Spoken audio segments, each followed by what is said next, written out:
In the dramatic opening weeks of the war in Ukraine, it sometimes seemed like every outside observer was racing to identify lessons and to pass judgment on entire weapon systems. As the Russian offensive towards Kyiv broke down, for example, there were a lot of articles out there suggesting the era of the tank was over. And while most sober commentary came to the conclusion that yes, tanks were vulnerable, but properly utilised, they're still utterly indispensable in the modern battlefield, there's still a little bit of that whole death of the tank thing going on now. For my part, I made a video suggesting the ATGM threat was real, but that didn't mean the end of the tank.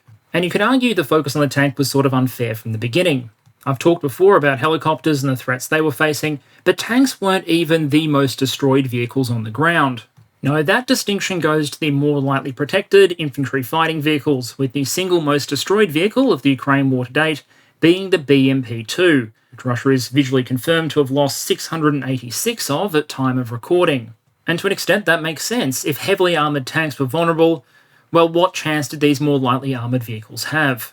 But before you go consigning tens of thousands of armoured vehicles to obsolescence, remember that just as we established with the tank and the helicopter, it's not just about the vulnerability of a system, it's about what it can do for you. And the war in Ukraine so far seems to suggest that these thinly armoured metal boxes, despite all their vulnerabilities, are absolutely essential tools on the modern battlefield. That by providing the infantry with mobility, firepower, and a degree of protection, they've enabled many of the offensive successes achieved by both sides.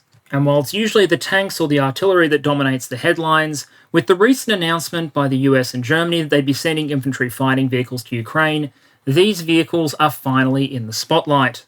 And so here I am today to ask some simple questions. What are these vehicles? What impact have they had on the war so far? And what do announcements like this one mean for the war in 2023? To do that, I'm going to give a brief history of armoured personnel carriers and infantry fighting vehicles, talk a little bit about the pre-war forces that Russia and Ukraine had at their disposal, talk a little bit about how they have been employed and what experiences have been gained in the war so far based on the best information available, and then I'm going to pivot to looking at losses and the implications of those losses. That should give us a pretty good handle on the war so far, so then we're going to pivot to be more forward-looking.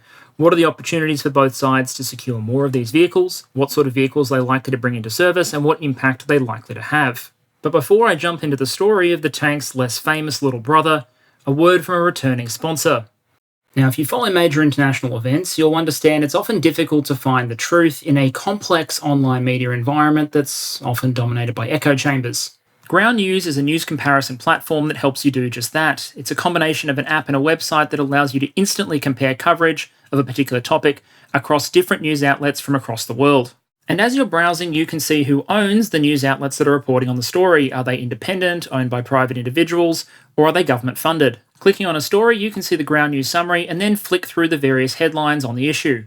You can build a picture out of the wider media ecosystem, see which organisations are emphasising what, and catch hidden details. I would absolutely recommend applying your own critical eye, but this is a lot of information to help you scan the ecosystem. And that for me is the key point. There's no silver bullets in the fight for accurate information, but we have to try, and good tools can only help. So if you are interested, there's a link in the description below and on screen right now that'll give you 15% off any subscription, ground.news/Perun. The discount is exclusive to those of you who use the link, so make sure you navigate through that way. So before we jump into talking about Ukraine, let's give a quick crash course in the development of infantry fighting vehicles. What are these things and how are they used? And like most systems, IFVs and APCs exist because there was a problem out there to be solved, in particular, the combined arms problem. While the invention of the tank was a major innovation in warfare, people figured out pretty quickly that tanks were reasonably useless without close supporting infantry. Particularly in the early years, a person inside a tank was likely to be half-blind and deaf. Buttoned up, a commander would have limited situational awareness, and there'd be lots of opportunities for opposing infantry or anti-tank guns to ambush or get in close or otherwise knock out a tank. A gun that can reach out to the horizon isn't much good if a bazooka team can crawl to within a few dozen meters of your vehicle and put a rocket into your side armor. So you want the infantry and the tanks to be working together, but that runs into a few problems. Firstly, humans have a pretty strict upper speed limit, particularly over long distances. You're not going to get a human to march at 20, 30 or 40 kilometers an hour, which is the sort of speeds tanks were getting to pretty quickly once they begin to develop. The other is that infantry are annoyingly not very bulletproof. Tanks are. and so tanks might be able to move through a bit of terrain, potentially dominated by mortars or machine guns. The accompanying infantry, being squishy humans, not so much. So from late World War I onward, a number of military thinkers become preoccupied with the idea of how do you keep the infantry up and moving with the tanks, and preferably how do you keep the infantry alive while doing it. There are a variety of responses to this particular problem during the interwar years and World War II. Not all of them are particularly good. The Soviets, for example, make extensive use of descent tactics, which is where you have infantry ride on the tanks to the battle. Now, this keeps the infantry up with the tanks, but the problem is the tank has a lot of armour intended to make it survivable, and the infantry are on the wrong side of that armour. Putting the infantry in trucks, so motorising the units, has a similar problem. The trucks enable them to keep up with the tanks to a limited extent, but trucks are not all-terrain vehicles, and they're also, again, very squishy. Or you could go with some bright British interwar thinking, which is instead of speeding up the infantry, just slow down the tanks. I've got a Matilda 1 tank on the screen there, which had the advantages of being very cheap and quite well armoured, but the idea was that the tank was there to support the infantry, so it didn't need to be able to move much faster than the average infantryman. That thing had a 70 horsepower engine and could manage 9 kilometers an hour off-road. For the Americans in the audience, that is a dazzling 5.6 miles an hour. Truly an inspirational example of out-of-the-box thinking. Seeing as mobility was one of the tank's primary advantages, however, most designers moved in the direction of instead trying to find a way to keep the infantry up with a relatively fast and speedy tank. And so most nations focused on the obvious choice. If you want the infantry to keep up with the armoured vehicles, well then give the infantry armoured vehicles of their own. For many nations in World War II, that means the half-track, which is a hybrid vehicle with forward drive wheels and tracks at the back. The major production examples, the M3 half-track for the Americans is one key one, and the elegantly named German Sonderkraftfahrzeug 241. Having the forward wheel simplifies driver training, but it limits your all-terrain capabilities because even if the track can handle all-terrain, sometimes the forward wheels can't. And so towards the latter stages of World War II and post-World War II, you see the evolution towards the fully tracked APC, the Armoured Personnel Carrier. The classic Western example here that I've got on the bottom right there is the M113. It's basically an armoured box with tracks that is designed to function as an armoured battle taxi, to carry infantry close to the battle space, protected from artillery and shell fragments, unload the infantry, and then after the battle is won, pick the infantry up and move them to their next location, or do things like casualty evacuation. Notably, APCs are generally not designed to fight alongside their infantry at the front itself. They tend to be fairly lightly armoured and fairly lightly armed.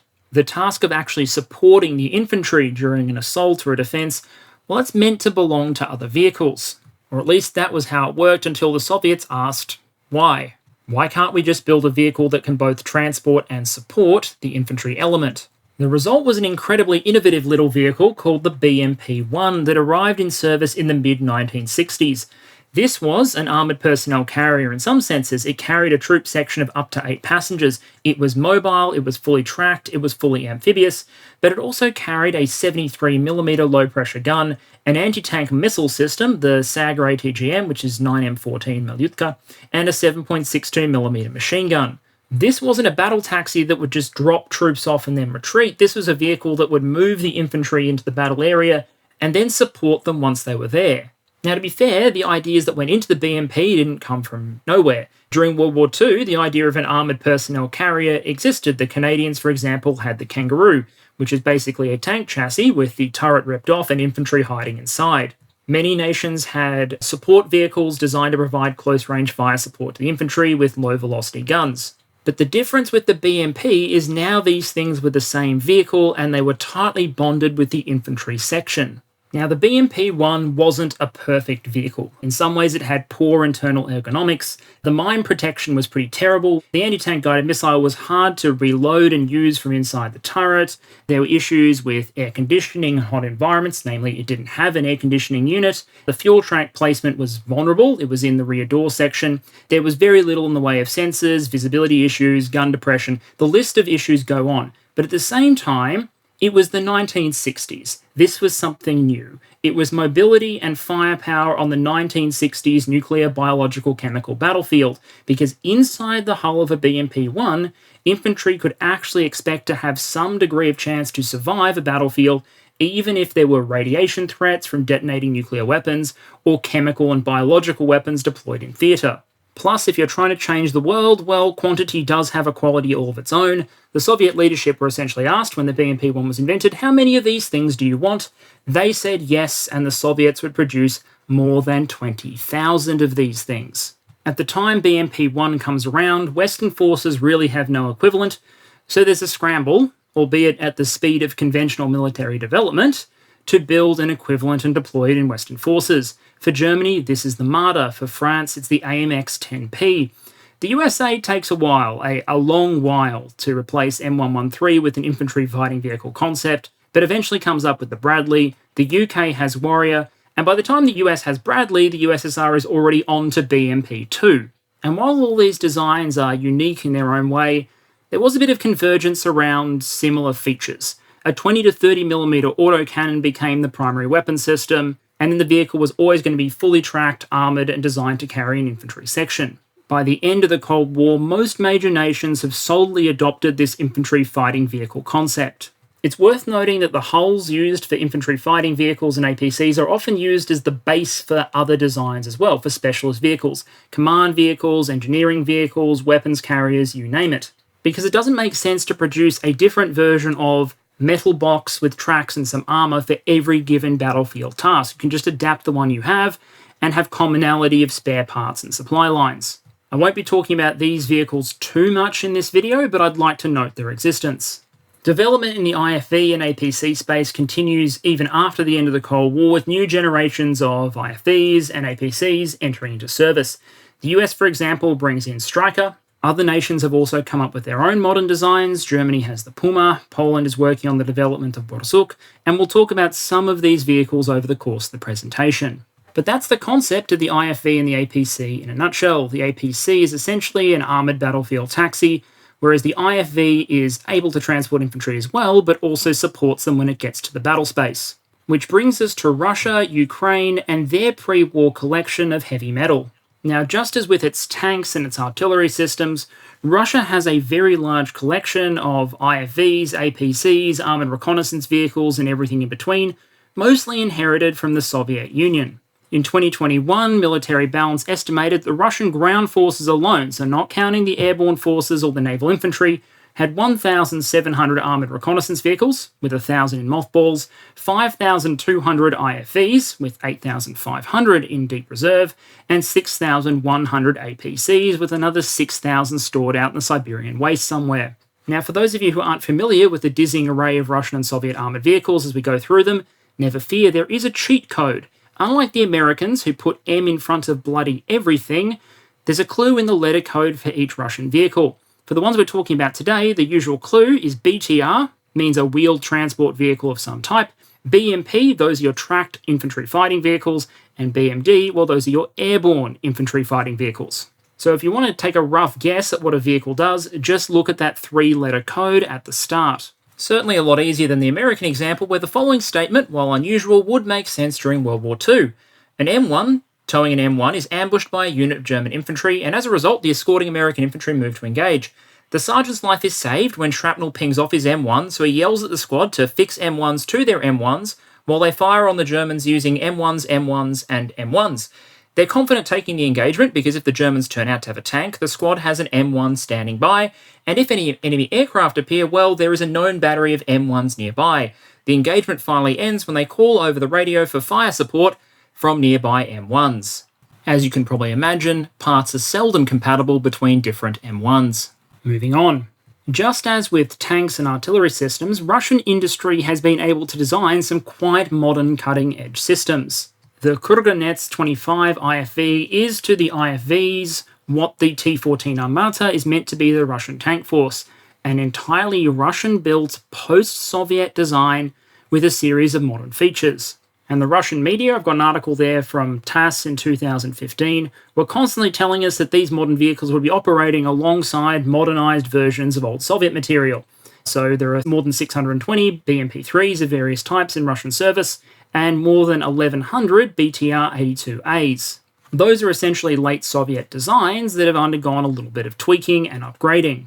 The problem with most of Russia's most modern designs, well, it's common whether it's a tank, an artillery piece, or an aircraft. Most top-tier Russian systems have really long development and procurement timelines. They're subject to cost and time overruns. If they're procured at all, they're procured in very small numbers, and the focus is usually on the export market. You saw in that previous article that Kurganets 25 was meant to enter service in 2016. It's 2023, Russia is at war, and we are still waiting. Meanwhile, I imagine many of you would have seen the flurry of stories when Russia finally deployed its BMP-T Terminators into Ukraine. This is essentially a tank chassis with a weapon station on top, mounting some 30mm cannons, grenade launchers, and anti-tank missiles. It's intended to be a support vehicle for the tanks. And these things were built up to be the best things since sliced bread, and they've been exported by their hundreds to foreign countries. But as far as we can tell, the Russian army hasn't received these vehicles in anything like those numbers. Just as in so many other areas of the Russian armed forces, the old adage holds true. The Russian army is a large modern army, but the large part ain't modern and the modern part ain't large. At the other extreme, a lot of Russia's AFV strength in APCs and IFVs is made up of vehicles from the 1950s, the 1960s, and 1970s. Of their 8,500 reserve IFVs on paper, 7,000 of those are BMP-1s, which, as we talked about before, is a vehicle that came into service in the 1960s. They've got 5,800 active and reserve vehicles called MTLBs. MTLB came into service in the 1950s. It's essentially an artillery tractor utility vehicle that can be pushed into service as an APC, which is exactly what has happened in Ukraine. I mention this not to suggest that you couldn't design good equipment in the 1960s or the 1970s, but rather because the fact this equipment is so old raises questions about reliability, the surface life of these systems, and what conditions that they have been stored in. How reliable are they going to be if they're brought back into service? It's always a bit of an open question trying to figure out how many of the vehicles that Russia has on paper can actually run if brought back from reserve, as opposed to those that have been worn down by corruption, poor storage, or the simple passage of time. I mean, one approach adopted by another YouTuber, Covert Cabal, was simply to buy satellite footage of Russia's various tank storage depots and physically count the vehicles to figure out how many there were approximately, and to visually inspect what sort of condition they were in. I'd encourage you to check out his videos, but it does highlight the fact that a number of the vehicles that are supposed to be in storage in Russia may not really be in serviceable condition. Many of them no doubt are, because we're seeing them surface in Ukraine, but even satellite imagery reveals that at least some of them have been broken down by time and neglect. Now, it's easy to say that Soviet vehicles were intended to be rugged and to endure rough conditions, but open field storage during the 1990s, well, that was a high-threat environment. So if you leave aside the very modern vehicles that aren't always available in large numbers, and also a lot of the very, very old vehicles in deep storage that may or may not be serviceable in all cases, you're left with the backbone of the primary sort of active-duty Russian APC and IFV force in February 2022, which is overwhelmingly the BMP-2, which is an IFV that comes into service in I think 1980 exactly. That's a much improved vehicle in many ways over the original BMP-1. The one-man turret is gone. Now there's a two-man turret, which makes much more sense. The low accuracy, low pressure 73mm gun has been replaced with a 30mm autocannon. There's a much upgraded anti-tank guided missile launcher. And yes, there's a loss in some troop carrying capacity, but there's also a slight increase in armor protection. And all in all, it's a more fightable vehicle. In terms of wheeled vehicles, there are almost 3,000 BTR 80/82As in service according to Military Balance 2021. The 82A is an upgraded BTR 80. I've got one picture in the lower right-hand corner there, where essentially they give the vehicle a lot more bang by putting a 30mm cannon in place of the original machine gun, as well as a number of other upgrades. Now, there are many other vehicle types to be sure, but those are some of the big-name entries in the Russian order of battle as the Russian ground forces go into Ukraine in February 2022. Now, the Ukrainian APC and IFV park looks pretty much like what the Russian park would look like if Russia was much, much poorer. There are more limited reserves, a lot less material in boneyards, and there's a greater focus on relatively older kit in the active force rather than just sitting in reserve. In 2021, Military Balance estimated the Ukraine had 547 armoured reconnaissance vehicles, 1,184 IFVs, a number which I do object to, but I use for consistency with my other sources, and 622 APCs, again, a number I object to, and I'll put some of my objections in the commentary so that we don't get lost here. The point is that by European standards, that's actually a lot of armoured vehicles, certainly more than many continental European armies have at their disposal. The problem for Ukraine, of course, was that Russia had even more vehicles and a decent collection of more modern ones. The majority of Ukraine's vehicles have Soviet origins. The workhorse types in terms of IFVs, what's the BMP-2 with about 890 active, supported by 213 of the older BMP-1s. Ukraine also had a substantial collection of wheeled APCs and scout vehicles, including, frankly, some pretty old and under-armoured stuff. Now, like Russia, Ukraine did have a small collection of experimental or short-run modern post-Soviet production vehicles, and it had won some export success with them. I've got the BTR-4 on screen there, and this had achieved export success to, I think, Nigeria, Iraq, and Indonesia, as well as going into service in Ukraine itself. The BTR-4 is notable because of that remote-controlled 30mm cannon weapon station on the top of the vehicle, which means in the early stages of the war in particular, you saw some combat footage coming out of Ukraine that looked like it was a video of someone playing a particularly morbid video game. In fact, it was the weapons officer controlling that remote weapon station on these things as they were used at places like Mariupol. There they performed well, but again, numbers are a critical issue. And for the most part, the Ukrainian APC and IFV force was both much smaller and much older than its Russian opponent, at least if you only count the age of the systems that Russia was actively deploying as opposed to those that they had in deep storage. For completeness, I'll also note here that after the invasion in February, the West does agree to begin introducing some older Western systems into Ukrainian service. I'll talk about these later on, but I want to flag them up front.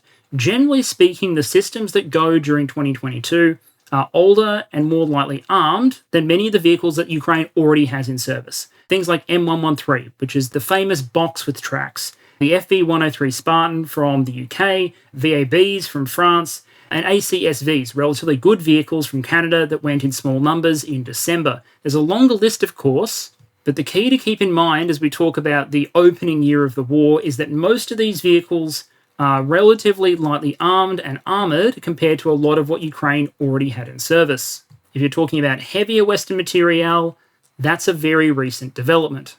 Alright, so now we've set the scene. Russia had a much larger number of vehicles and a much better supply of modern vehicles compared to its Ukrainian opponent. To put it in video game terms, Russia has the tech advantage and the mass advantage. So if you're either the average video gamer or Vladimir Putin, you probably only think there's one way this is going to go. The theory says this should be a very one-sided affair. But once war breaks out and vehicles start catching fire left, right, and centre, well, practice has a way of beating up theory and stealing its lunch money. To that end, let's have a look at the visually confirmed losses both sides have started, and also talk about why I'm not making this as an end of the IFV video despite the stupendous number of vehicles that have been destroyed. Now, when we're talking about losses, the usual caveats obviously apply. It's very hard to get accurate loss data out of an active war zone. There are propaganda figures flying around on both sides. And I've noticed particularly lately a big push from pro-Russian sources to try and suggest that they're actually inflicting disproportionate casualties on the Ukrainians and putting a lot more focus on that attritional angle. And while I do make sure to listen to General Konashenkov as he explains how they've managed to destroy every Ukrainian aircraft more than once, for this analysis, I'm relying on visually confirmed loss data, particularly the ORYX database. Now, there are obviously limitations with this approach. Not every piece of destroyed equipment, first and foremost, is likely to be photographed, and while the team does audit entries and periodically tries to remove duplicates, there is a risk of duplication or misidentification. But overall, I think visually confirmed loss data is probably the best source we have for determining a rough approximate floor of how much equipment has been lost. Up front, looking at the data, a few overall trends stand out. The first is that Ukrainian losses actually exceeded Russian losses in the first few days. The first 3 or 4 days of the war saw Russia inflict more visually confirmed damage on the Ukrainians than vice versa. Then that relationship pretty quickly inverted. As Russian electronic warfare broke down, Ukrainian ground-based air defense came back online, the Ukrainian military found its feet, and Pavel and his mates started grabbing AKs and NLAWs and going hunting Russian tanks in the woods outside Sumy. Well, the loss ratio started to suggest that, to put it in technical terms, the Russian military had stuffed up pretty badly. Since that point, visually confirmed Russian losses have consistently trended well above Ukrainian losses, although the ratio between those two has varied significantly depending on the phase of the war in question. Losses have tended to spike following major movements in the front. For example, when we start looking at graphs in a moment, you'll see big spikes around things like the Kharkiv and Kherson offensives. Overall, in most categories, the Ukrainians have lost a greater percentage of what they started with than the Russians have, simply because they started with so much less. That is a sobering statistic that is often forgotten and highlights why Ukraine is reliant on foreign resupply, including resupply from Russia, because the capture rates for Russian equipment have also always been higher than their Ukrainian equivalents. Just looking at IFVs, for example, like BMPs, any given IFV that is lost for Russia is 50% more likely to be captured than its Ukrainian equivalent. Ukrainian equipment is far more likely to be destroyed than Russian equipment. And that ratio, again, has fluctuated over time. During the retreat from Kyiv, for example, or the Kharkiv counteroffensive, capture rates for Russian equipment went through the roof. During artillery duels in the Donbass, capture rates go down because artillery shells aren't very good at taking prisoners. The graph in front of you illustrates the aggregate visually confirmed loss data for Russian IFVs and Ukrainian IFVs over time. You will notice there are occasionally little dips where the number goes down. That's where the team behind the database identify duplicates or misidentifications and remove them from the count. It's part of the constant auditing and data control process. And I think the graph there tracks relatively well with what we might expect from the war to date. You can see that initial surge in losses during the chaotic attempt to sort of take Kyiv and Sumy and Chernihiv, and then the retreat that happens from those areas. Things level out during the attritional fighting in the Donbass, where Russia is using its artillery as opposed to mobile warfare. Russian losses then spike dramatically during the Kherson offensive. You can see that uptick, particularly in a lot of that is captured equipment as well. And then Ukrainian losses start to tick up, as do Russian ones during the Kherson offensive and also the recent fighting in the east. It's notable that the better part of half of Russian IFV losses occurred from September onwards. And I think that highlights just how devastating Kharkiv was for the Russian army. That orderly regrouping away from places like Liman and Izium apparently involved the abandonment or destruction of hundreds of Russian armoured vehicles, and really helped dramatically reverse some of the trends towards more even loss rates that we've been seeing in the months leading up to it. The data for APCs and IFVs follows broadly the same sort of pattern, although the smaller numbers and the less frequent periods at which the ORYX team remove duplicates makes the data just a little bit more lumpy. The ratio between lost Ukrainian APCs and Russian APCs is also much closer than for many other vehicle categories, which is something we'll dig into in a moment. Overall, though, these loss trends sort of match with the phases of the war as we've observed them so far. Russia makes a play at Kyiv. It gets its teeth kicked in as a result. It starts to even out the loss ratio as it stages an attritional fight in the Donbass. Then the losses spike dramatically as Ukraine goes on the offensive at Kharkiv and Kherson. Although Kherson does correlate with losses of Ukrainian equipment as well, particularly certain classes of imported Western equipment. And then again, we see a return to attritional artillery-based fighting around places like Bakhmut, where Russian equipment losses continue to be disproportionate to Ukrainian ones in terms of visually confirmed losses. But it's not like the days of the Kharkiv counteroffensive where every Ukrainian unit went in the draw to win a free T-80.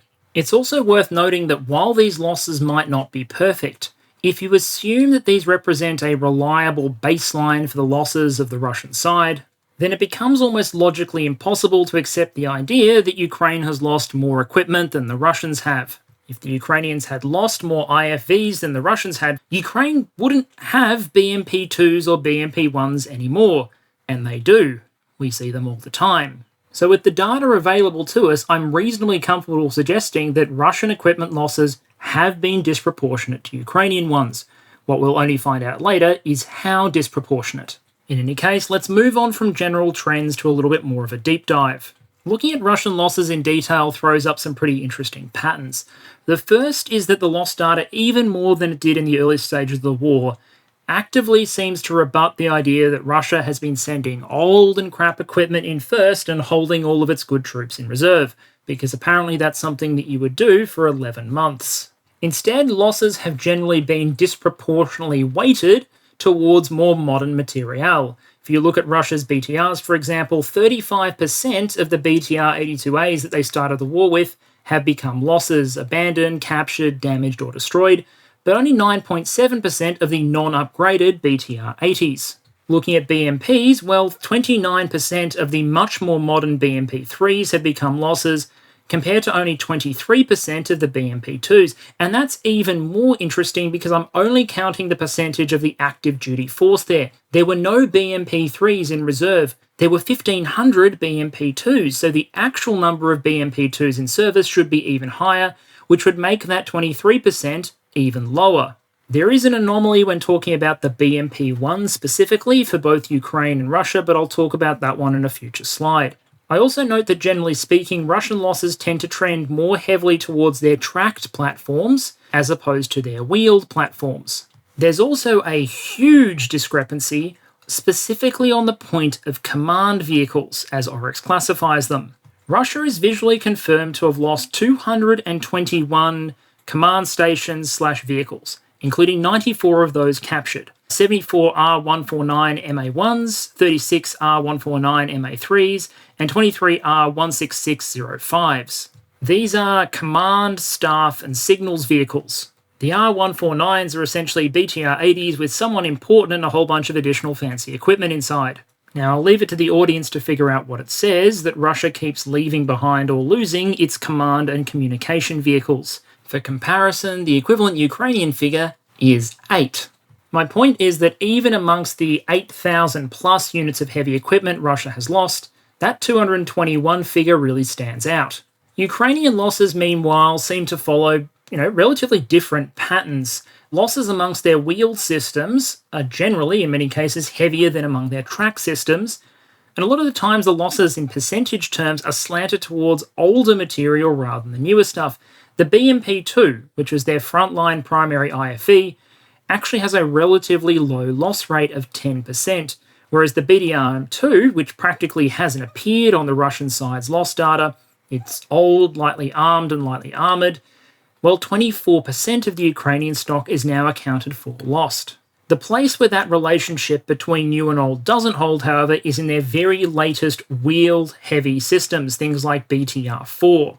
Those were available in relatively small numbers at the start of the war and have suffered horrendous losses. I have some theories as to why Ukrainian losses might look this way, but until I can get those checked and confirmed with Ukrainians and play them back in a future video, I won't speculate for the moment.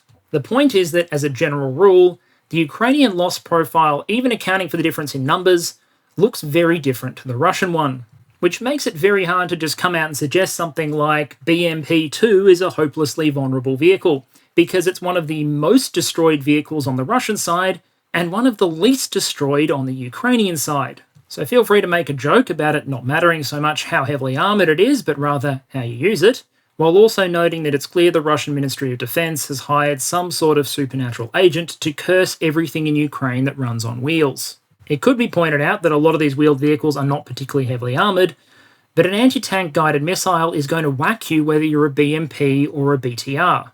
The difference likely comes down to how they are being employed, by what units, and in what way. That said, it's always important not to read too much into data and to highlight strange anomalies when they appear.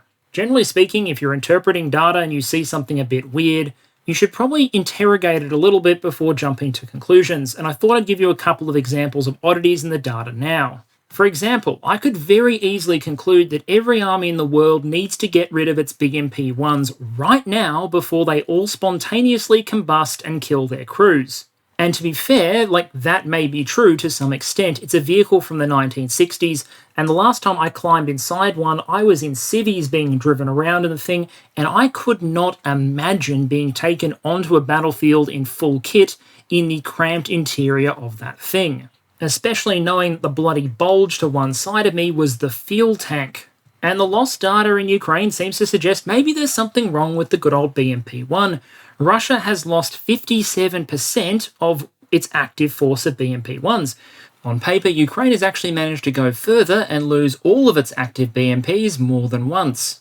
Note, in both cases, those figures assume that a portion of the horribly burnt-out wrecks of BMPs that are completely unidentifiable between 1s and 2s, that some of those are BMP-1s.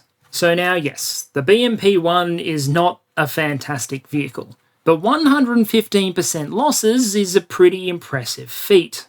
And someone junior or not particularly experienced looking at that data may, as I said, run off to senior leadership and try and divest the BMP-1s really quickly, or, I don't know, drop them out of the back of planes as improvised explosives or something. The reality is that there's additional context that explains those numbers. Russia only had 500 BMP-1s active according to Military Balance 2021, but like we said earlier, they had 7,000 in storage. So it's likely what is happening is Russia, and we've seen this happening with mobilized units, Russia is pulling hundreds and hundreds of BMP-1s out of storage, giving them to mobilized personnel or as replacements to other units, and then they're being destroyed, which drives up that loss rate. The number active is no longer 500, it's probably much larger than that. Ukraine, likewise, they have captured a bunch of BMP-1s from the Russians and received hundreds in terms of resupply from European powers. Looking at the best data I had available, Ukraine has increased its number of BMP-1s with a resupply equal to like 160% of the original number.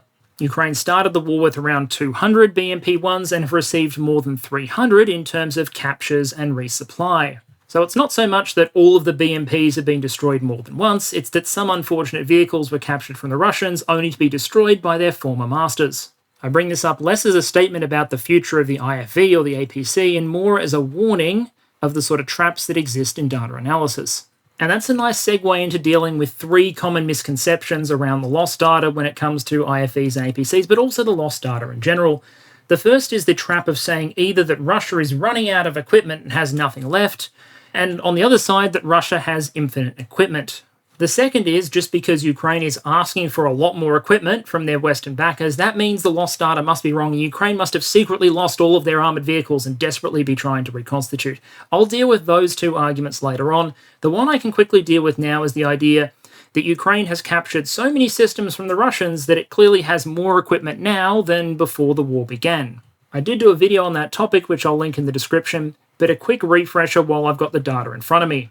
This graph shows the net IFV losses for both sides according to the ORYX data. Net losses being all the vehicles you lost, destroyed, abandoned, or captured, minus the vehicles that you captured from the opponent. So as you can see, Russia's losses are less damaging, but still very, very high. Something like 1,700 IFVs lost on net, whereas Ukraine losses are indeed negative. They have captured more IFVs visually confirmed than they're confirmed to have lost.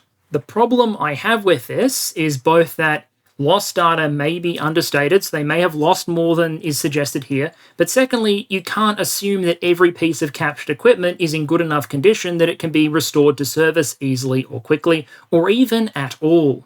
If you look at the images of the vehicles that are captured, some of them are fine. Some of them are even running in the video or image associated, and some of them look like they're going to require a little bit of work. They're a bit of a fixer-upper before it goes back into service. I know it's anecdotal, but having talked to some Ukrainian troops in the past, the impression I got was the stuff they captured from the Russians was sometimes in pretty crappy condition, often old, sometimes poorly maintained, so not always super easy to immediately put back into service. So while it's verifiably true that Ukraine is capturing a boatload of equipment from the Russians, I would be incredibly surprised if it was enough to totally offset their losses. Incredibly surprised. And on that second point of Russia running out of equipment entirely, well, I've included a screen grab here from a recent video by Colonel Reisner of the Austrian Bundesheer, not because his statistics exactly match my own, but because it illustrates the concept involved. And also, of course, because the Colonel strikes me as a consummate professional and I couldn't recommend his presentations enough. If you look at the numbers of soldiers, tanks, armoured vehicles, and artillery systems, the trend holds true. Russia, in every category except for manpower, has fewer systems at its disposal than it did at the start of the war. Ukraine has more armoured vehicles, more tanks than it did at the start of the war, which means the gap between it and the Russians has narrowed, but Russia still enjoys a material superiority in those categories. Russian material losses were likely very disproportionate, but they also had a lot more to lose. Still, it's worth dwelling on the sobering thought that in less than a year of war, Russia has lost enough tanks and armoured vehicles to equip several European armies. It is likely a joint testament to the fighting qualities of the Ukrainians and the deadliness of modern weapons. But given the mind-boggling quantity of losses involved, I would forgive some of you for going basically, Perun, are you sure this isn't a death of the IFV or APC video? Like, these things seem like death traps. They've been blown up by the thousands. Do we really need the things? But as I said rather clumsily in my end of the tank video, the tank may be vulnerable, but as long as it still has a role to play on the battlefield that nothing else can do, it's likely to remain around. As the chieftain put it rather more elegantly, ask not what you can do to the tank, but what the tank can do for you. And similar logic applies to the infantry fighting vehicle and the APC. So let's talk a little bit about how they've been used in Ukraine and what lessons we might draw from it. And I'll note up front that in making these observations, I'm compositing a number of sources. So videos by people like Colonel Reisner, work by the Royal United Services Institute, which I'll link in the description, the ORYX loss data, and commentary from people who are on the ground in Ukraine. And one of the first themes that was highlighted by many of those sources, and which I explored previously in the video All Metal, No Manpower many, many months ago, is that IFVs don't do very well without the eye. That is, a shortage of infantry makes armoured vehicles incredibly vulnerable, and in the early stages of the war, before Russian mobilization, when they couldn't deploy conscripts and they hadn't mobilized reservists, the Russian army went into action in a configuration it wasn't prepared for, short on infantry relative to the number of vehicles it had. So vehicles like BTRs and BMPs were going into action with less dismounted infantry available to support them, and as a result, losses were heavy. A lot of the videos of Ukrainian teams destroying Russian tanks with ATGMs, or tank hunting teams of civilian militia going out into the woods and hunting Russian armoured vehicles, date back to that era where Russia was short on capable, motivated infantry. As a lesson, this shouldn't be that surprising. But it's important to understand Russian losses and Russian failures in the early stage of the war, so I include it here up front. So while there might occasionally be a little bit of elitism in the armoured vehicle crews, and I discovered recently that some IFV crews affectionately refer to their infantry complement as crunchies, the Ukrainian experience seems to suggest that if you're going to send armoured vehicles into action, the infantry usually aren't optional. Because, and I don't want to be accused of glossing over this, AFVs, APCs, armoured vehicles of this type are very vulnerable to a whole bunch of stuff on the modern battlefield. There's a lot of stuff out there that wants to kill IFVs and APCs, and a lot of stuff out there that can do exactly that. Mines, for example, have continued to illustrate themselves as a threat, and as a result, we do have videos of Russian and Ukrainian infantry riding into battle on the tops of their old BMP-1s, just as Soviet troops did in Afghanistan, or US troops did in Vietnam on their M113s back in the day. Artillery is also a major threat once a vehicle stops moving. Rusi points out that a scrape shelter for a tank or an APC doesn't realistically provide that much protection against drone-enabled artillery. And then sometimes the drones just remove the middleman entirely, and you see cases of them dropping anti-tank grenades onto the lightly armoured upper sections of older armoured vehicles, or infantry breaking out the Javelin or the NLAW or the Stugna or any other ATGM system and generally ruining the day of whatever armoured vehicle they fire at. The point is there's a lot of ways to see an armoured vehicle on the modern battlefield, and a lot of systems out there that can kill any armoured vehicle that they can see. And you saw the result in the loss data with literally thousands of these armoured vehicles destroyed. But while it's probably cold comfort to the guy who just escaped a burning BMP, I'd argue that doesn't mean the vehicles are failing. And to understand that statement, let's just step back for a moment and understand something. I've talked before about the combination of drones with precision weapons making the modern battlefield an incredibly deadly place. And looking at this problem, RUSI, so the Royal Uniformed Services Institute, has come up with 3 broad techniques for surviving in that environment where you have drones everywhere and deadly weapon systems. You can disperse your forces, you can spread out so much that it's not actually economical to fire a PGM at you. If some idiot has concentrated 600 personnel in one building in order to watch Putin's speech, well, that's inviting something like a Gimler strike. Whereas it's going to sound cold, but if it's just Private Conscriptovich and Sergeant Pisepsky hanging around in a fighting position by themselves, it's not worth tasking munitions to eliminate that position. So dispersing becomes a viable option, not because you can't be seen, but because it's too expensive to kill you. The second option is to be moving very, very quickly. The Russians in particular seem to have difficulty tasking weapon systems to destroy moving targets. given the communication lag and the limitations of the systems involved. You need a drone to identify a moving target, then you need to task a weapon system to that moving target and guide it in, without that system, for example, moving out of range if you're using something like Lancet. This is part of the secret to the survivability of the HIMARS system and also to some of Ukraine's offensives in places like Kharkiv, where speed and audacity sort of became a protection for some of the advancing forces. And the third option is to go 1915 on the situation and dig in deep, preferably into fortified structures or deeply fortified positions. Based on their observations of the first few months of the war, Russia concludes that basic entrenchments probably aren't enough. Now, because fortified buildings and trenches are not particularly mobile, this provides a challenge when you're going to attack. Because there, you need the ability to move quickly during the assault in order to be survivable during it, and then you need speed to enable you to redisperse before the enemy can attack you again, because you're not instantly going to be entrenched. So infantry and military units need to be able to rapidly spread out, but also rapidly come together. Russia observes, for example, the average Ukrainian infantry company, so roughly 200 individuals, can be spread out along a 3-kilometer frontage. Now, breaking up along that sort of frontage makes you less vulnerable to artillery, but it also means you're at risk of being overwhelmed by an opponent who concentrates, because they can bring lots of forces together and attack a particular point on your line. When they concentrate, yes, they're going to take more losses from artillery, but they can also gain ground on you. So if Russia is concentrating against a particular part of the line, then the Ukrainians are going to need to concentrate in order to deal with that threat. And likewise on the attack, there needs to be a vehicle that concentrates the infantry together, moves into the attack, and then disperses those forces rapidly so they don't get destroyed by Russian artillery in turn. And IFVs just make that process so much simpler.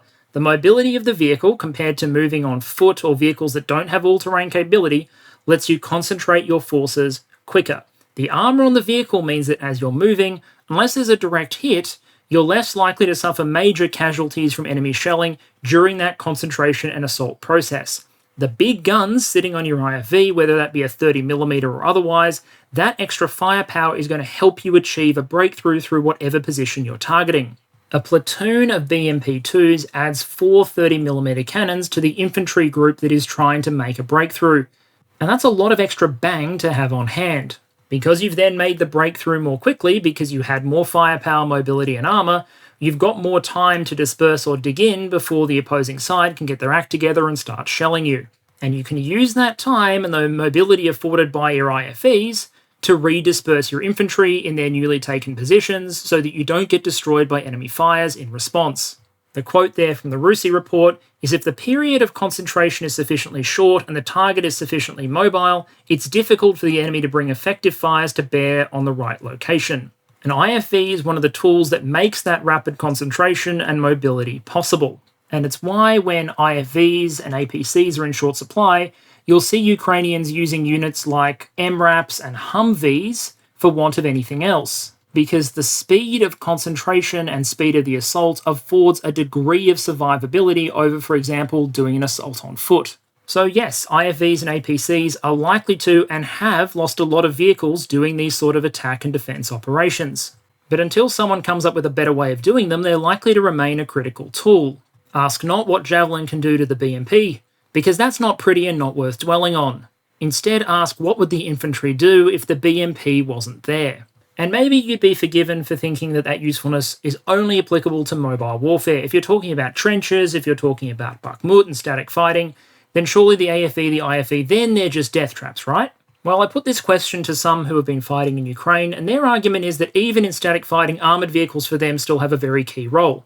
You still need to be able to evacuate and rotate troops, you need to be able to bring in reinforcements, you need to bring in supplies, and in those missions, some armour and mobility is very, very welcome. A supply truck will be destroyed by any near miss, an armoured vehicle not so much.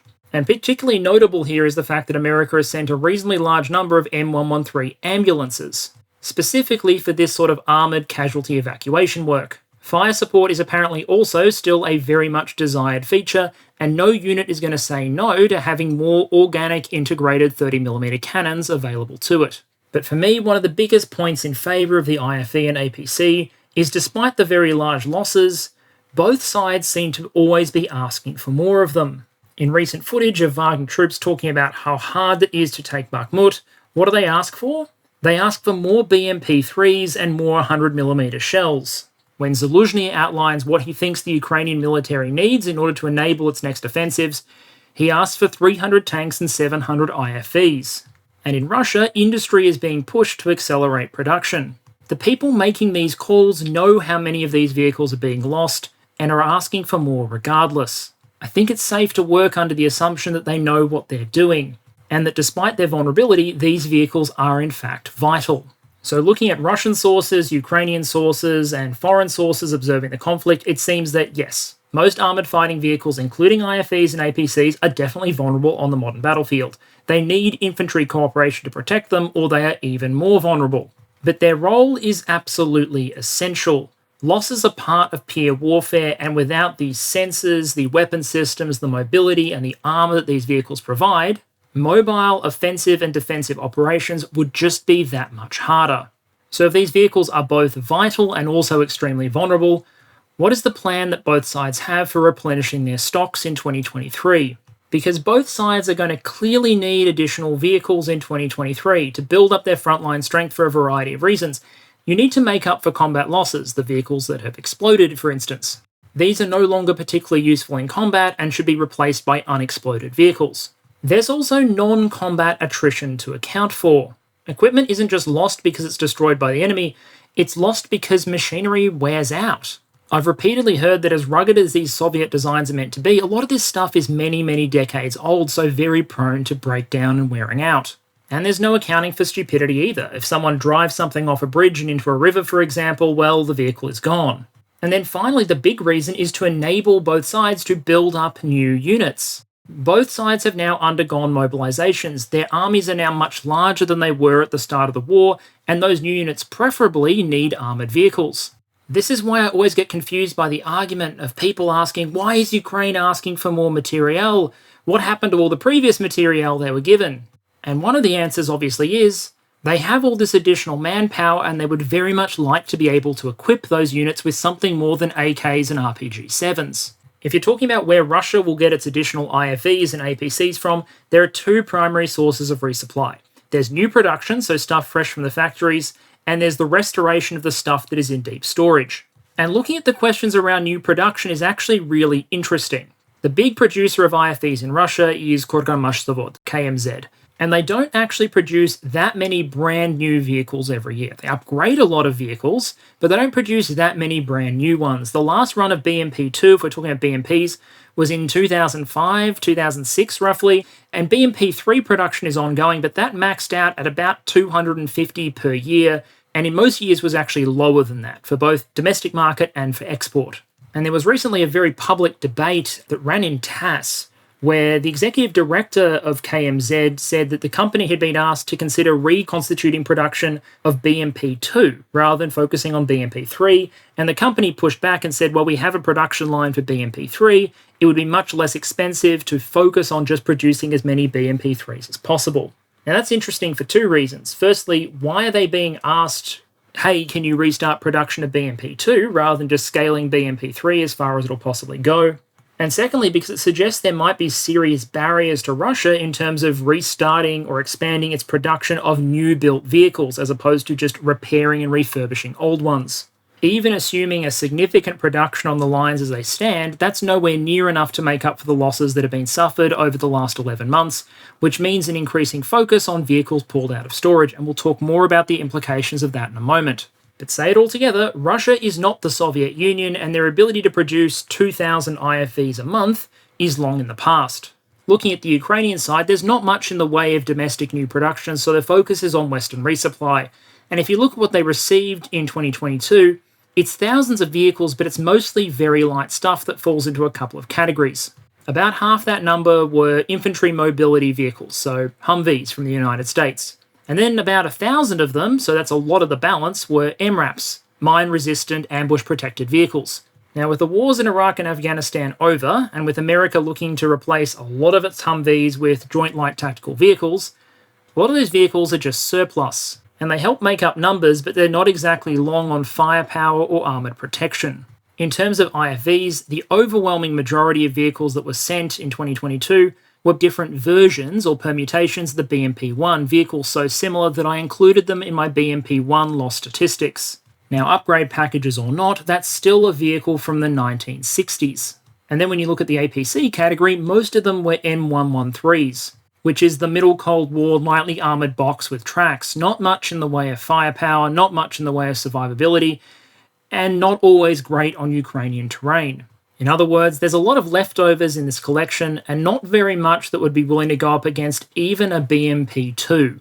Actually, that's not fair. We've got videos of Ukrainians rushing position in Humvees and then firing AT-4s out of the roof. And while charging a fortified position in a Humvee might sound suicidal, remember that during the First World War, units like the Australian Light Horse and Indian Lancers were sometimes able to successfully charge machine guns on horseback. That said, just because it's possible doesn't mean it's a good idea or something you want to be attempting all the time. Given the choice, the Ukrainians would probably prefer to have some armour on their vehicles rather than having to rely on tactics that would make the winged hussars blush. And that's where recent announcements represent such a serious change. In short order, we've had the US pledge the delivery of Bradleys, probably the M2 ODS model, the Germans pledge the delivery of Marders, and the French pledge the delivery of AMX-10 RCs, all in rapid succession. Compared to the vehicles that have gone previously, these are better armoured, have a lot more firepower, and are just more suited to the mission at hand. All have so far been pledged in very small quantities. I think it's 40 Marders and 50 Bradleys, but they are the sort of vehicle that go to the Ukrainian requirements. An M113 will look at a BMP-2 and see a dire threat. A Bradley is going to look at a BMP-2 and see a target.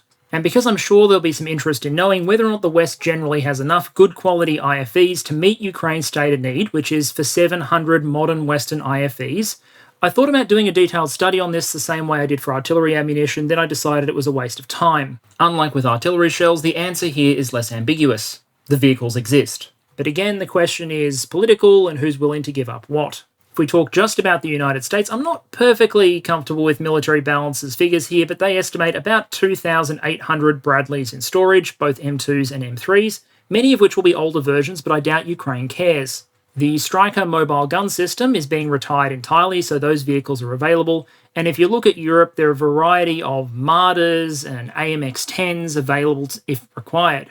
Also, if Ukraine decides they want more M113s, they can have them. There are a lot of M113s around. MB 2021 says 8,000 in the United States, and I doubt the US is ever going to take them into combat again if they can help it. And while yes, they would show up as dollars spent when the White House reports how much is spent on Ukrainian aid, again, it's a sunk cost on equipment that is eventually going to be retired anyway. You cannot pay your teachers in armoured personnel carriers. And even if you could, I'd recommend against it unless you want the next teachers' strike to be that much more interesting. So to quickly close out, what are these Western vehicles that might now be sent to Ukraine? The Marder is Germany's Cold War IFV that has gone through several upgrade packages and belongs roughly in the same family as BMP-2. That is, it's an infantry fighting vehicle with an autocannon-based armament. Compared to the BMP-2, it's a much heavier system, it's better protected, it's got superior sensors, the vehicles that are going to Ukraine probably have thermal imagers, for example. While its comparative weaknesses are that the 20mm cannon is lighter than the 30mm used by the BMP-2, and it doesn't have amphibious capability, unlike the BMP series. Although I'd like to stress only a very well-maintained BMP with all of the seals in good condition can actually swim across a river, and we just haven't seen it happening in Ukraine. All in all, compared to BMP-1 or M113, Marder is likely to be a welcome addition to the Ukrainian arsenal. And one Ukrainian soldier I spoke to said that these basically sound like exactly what they need. Then there's the American Bradley, and this comes along later than the Marder and the M113. It even postdates the BMP-2. And it's developed both as an infantry fighting vehicle and also as a cavalry vehicle. There's a version of the Bradley, the M3, where most of the troops are replaced with just more ammo for the primary weapon systems, which is a 25mm chain gun cannon, and also an anti-tank guided missile system, a TOW-2 system. Now, while details vary from version to version, and it sounds like the versions that are going to Ukraine are the M2 Operation Desert Storm, so ODS versions, this is a vehicle that, compared to, for example, BMP-2, is going to have a much better sensor and optical suite, a very, very strong armament, and quite good armouring as well. More than just transporting infantry, this is a vehicle with a lot of fight in it as well. I'll also note there was a film made about the Bradley's development called The Pentagon Wars. It's a funny film, and it's also terribly wrong. I don't want to get distracted right now, but it basically tries to paint the Bradley as a terrible vehicle. It's not. It is in fact excellent. Specifically, the Bradley has a very good record against Soviet equipment, including Soviet tanks and BMPs. As I often do, I went through a number of documents in preparing for this episode, and one was a GAO report on the performance of the Bradley and the Abrams during Operation Desert Storm. That report noted a number of things, including very high mission readiness for the Bradleys, that is, it was a relatively reliable vehicle, that there were fewer Bradleys deployed with units in Desert Storm than M1 Abrams tanks, and yet, if you look at many of the sources out there, it seems like the Bradleys killed more opposing armour than the tanks did. The report notes that the Bradley demonstrated a high level of lethality against opposing tanks and IFVs. And while the common excuse goes that the Iraqis were not using the latest and greatest version of Soviet technology, at the point where the Russian army is pulling BMP-1s out of deep storage, I'd suggest neither are they. Bradley in Ukraine is likely to fight a whole bunch of BMP-1s, BMP-2s, BTRs, and older tanks. And against those, its record is beyond reproach. Talking to the chieftain before this episode went up, he highlighted this may in fact create a little bit of a dilemma for the Ukrainians, because the Bradley is both capable of transporting infantry and then supporting infantry at the forward engagement, but it's also got a missile system on it capable of engaging enemy tanks from 4 kilometers away. So on one hand, the Ukrainians might want the Bradleys up with the infantry, and on the other hand, they might want them hanging back and hunting enemy tank threats. With only 50 vehicles initially, there's not going to be enough to go around. A vehicle with good mobility, thermals, good optics, stabilised cannon armament, and an anti-tank guided missile system is always going to be in high demand. Another type of vehicle that might be in contention is the STRYKER and the related mobile gun system. STRYKER is much lighter than Bradley, it's wheeled rather than tracked, it's intended more for use as an APC, but it was also accompanied by the so-called mobile gun system. This is a STRYKER with an auto-loaded 105mm gun on an automated turret on top.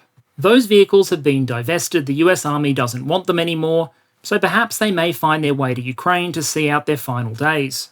That would show up as their full value on an aid package, but in reality the only realised cost to the American taxpayer would likely be transport, logistics and training.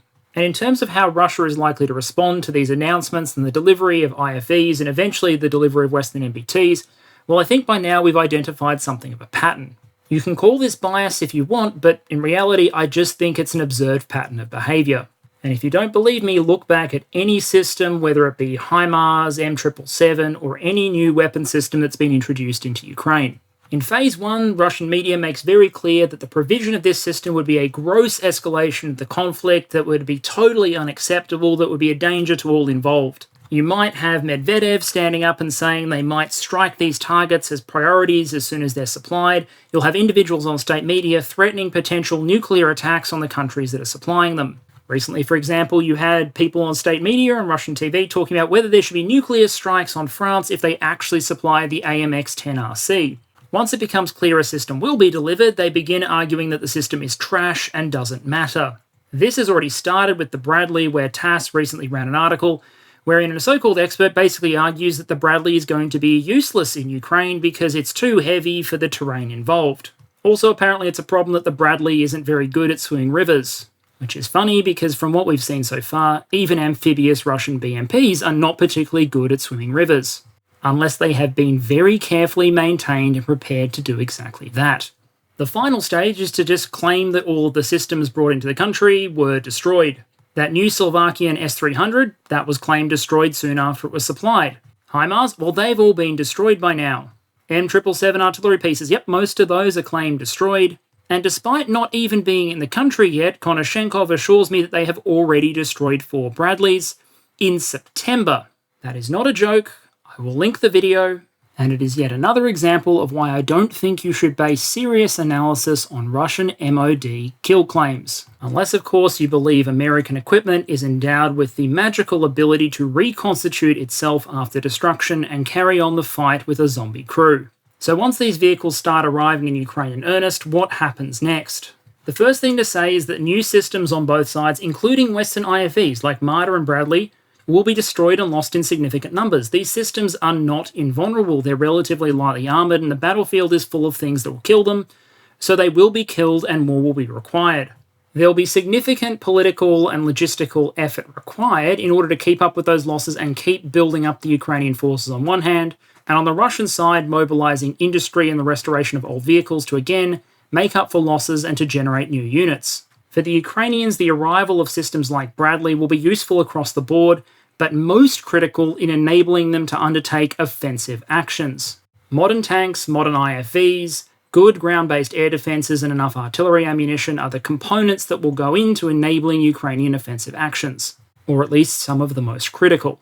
Now, assuming 2023 is kind of like 2022, and based on the data we have, if you look at the way Russia's force is likely to evolve in terms of the IFVs and APCs it's using, you're likely to see an increasingly polarized force.